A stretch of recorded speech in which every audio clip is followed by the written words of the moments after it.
The Scarlet Letter opens with a long preamble about how the book came to be written. The nameless narrator was the surveyor of the custom house in Salem, Massachusetts.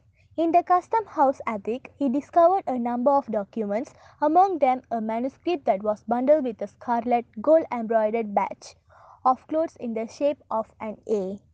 The manuscript, the work of a past surveyor, detailed events that occurred some 200 years before the narrator's time. When the narrator lost his custom post, he decided to write a fictional account of the events recorded in the manuscript. The Scarlet Letter is the final product. The story begins in 17th century Boston, then a Puritan settlement. A young woman, Hester Prynne, is led from the town prison with her infant daughter, Pearl, in her arms and the scarlet letter A on her breast. A man in the crowd tells an elderly onlooker that Hester is being punished for adultery.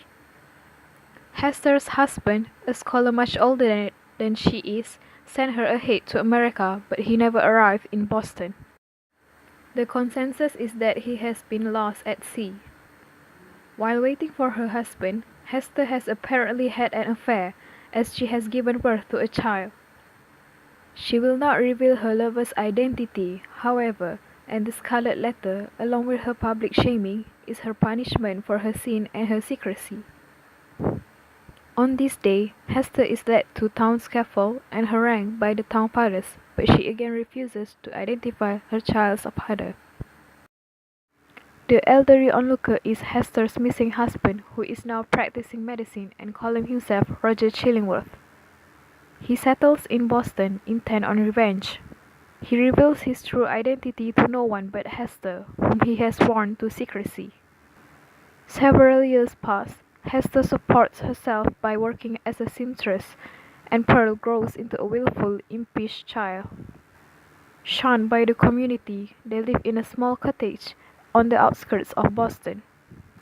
Community officials attempt to take Pearl away from Hester, but with the help of Arthur Dimmesdale, a young and eloquent minister, the mother and daughters manage to stay together. Dimmesdale, however, appears to be wasting away and suffers from mysterious heart trouble, seemingly caused by psychological distress. Chillingworth attaches himself to the ailing minister and eventually moves in with him so that he can provide his patient with round-the-clock care. Chillingworth also suspects that there may be a connection between the minister's torments and Hester's secret, and he begins to test Dimmesdale to see what he can learn. One afternoon, while the minister sleeps, Chillingworth discovers a mark on the man's breast which convinces him that his suspicions are correct. Dimmesdale's psychological anguish deepens, and he invents new tortures for himself. In the meantime, Hester's charitable deeds and quiet humility have earned her a reprieve from the scorn of the community. One night, when Pearl is about 7 years old, she and her mother are returning home from a visit to a deathbed when they encounter Dimmesdale atop the town scaffold, trying to punish himself for his sins. Hester and Pearl join him, and the three link hands. Dimmesdale refuses Pearl's request that he acknowledge her publicly. The next day, and a meteor marks a dull red A in the night sky. Hester can see that the minister's condition is worsening, and she resolves to intervene. She goes to Chillingworth and asks him to stop adding to Dimmesdale's self-torment. Chillingworth refuses. Pearl asks a mother to tell her story about the black man who is said to hunt the forest. The black man is a myth about the devil, and the story says that he carries a large book and pen with which people write their names in blood. The black man then puts his mark on the person. Hester, tired of Pearl asking about the Scarlet Letter, tells her that the letter is the mark of the black man which she received after meeting the black man once before. Hester arranges an encounter with Dimmesdale in the forest because she is aware that Chillingworth has probably guessed that she plans to reveal his identity to Dimmesdale.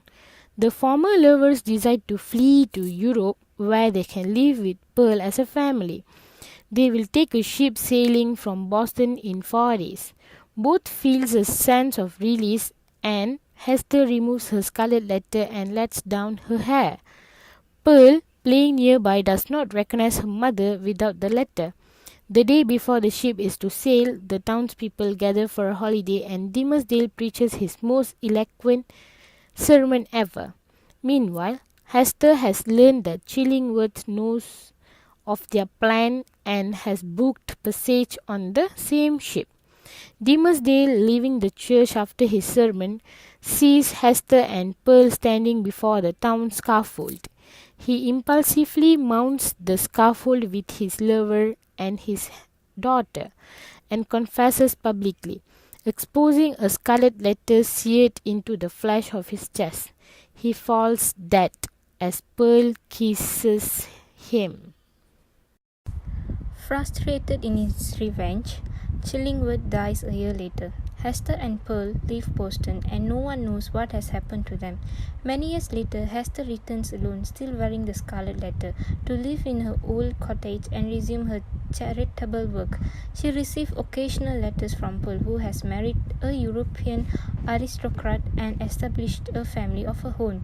When Hester dies, she buried next to Dimmesdale. The two share a single tombstone which bears a scarlet A.